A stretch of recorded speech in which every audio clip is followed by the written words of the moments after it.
سلام دوستان، امروز میخوام حلیم خوشمزه درست کنم که از خوردنش سیر نمیشید. این حلیم به روش پخت مادر بزرگم هست. در ابتدا گندم حلیمی و نخود رو به مدت چند ساعت خیس کنید تا نفخ اون کاملا گرفته بشه و گندم ها نرم بشن. نسبت گندم به نخود 8:1 هست. در ظرفی دیگه گوشت رو قرار بدید تا کاملا بپزه. میتونید از گوشت گوسفندی و گوشتی که قلم داره و چربی داره استفاده کنید تا حلیم خوشمزه تری داشته باشید. دوستان کانالم رو سابسکرایب کنید و قلب سفید رو قرمز کنید. ممنونم از حمایت های شما. مقدار زیادی آب به گوشت اضافه کنید تا در پایان آب گوشت داشته باشیم تا حلیم خوشمزه تری رو داشته باشیم. در ظرف رو قرار بدید تا کاملا گوشت بپزه. در ظرفی دیگه نخودها رو میپزیم تا کاملا نرم بشه. یه ظرف بزرگتر بردارید و چند برابر میزان گندم ها داخل اون آب بریزید و روی شعله قرار بدید تا آب کاملا به جوش بیاد. بعد از اینکه آب به جوش اومد گندم ها رو به آب اضافه میکنیم.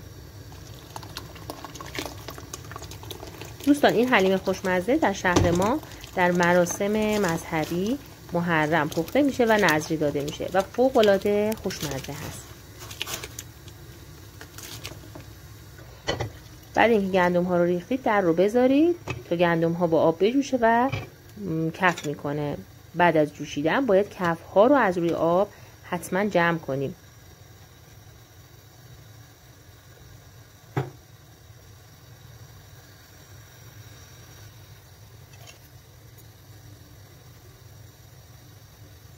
بعد اینکه کاملا کف ها جمع شد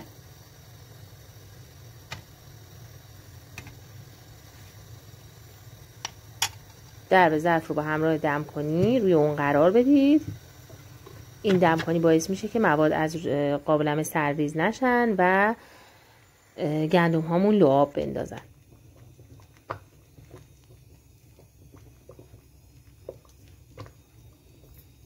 در ادامه نخود داشتیم که نخودها رو له میکنیم و داخل گندم ها اضافه میکنیم که البته وقتی به صورت سنتی پخته میشه نخودها رو له نمیکنن چون زمان پختش فوق العاده زیاد هست. یعنی از شب تا صبح پخته میشه و نخودها کاملا له میشن. در ادامه گوشتی رو که پخته شده ریش ریش میکنیم و همراه با آب گوشت به موادمون اضافه میکنیم که البته در این مرحله نمک هم اضافه میشه.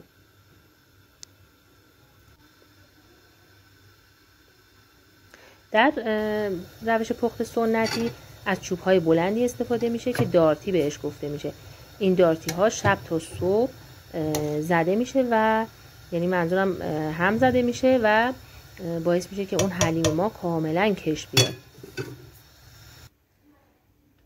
بعد از اینکه همه مواد ترکیب شدن در ظرف رو میذاریم، شعله رو کم میکنیم و هر از چندگاهی هم میزنیم تا حلیممون کاملا لعاب بده.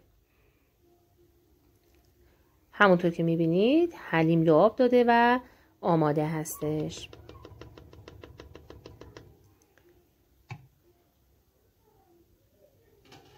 وقتی که حلیم کش میاد آماده خوردن هست. دوستان گلم ممنونم از همراهیتون. امیدوارم که این حلیم رو درست کنید و از خوردنش لذت ببرید.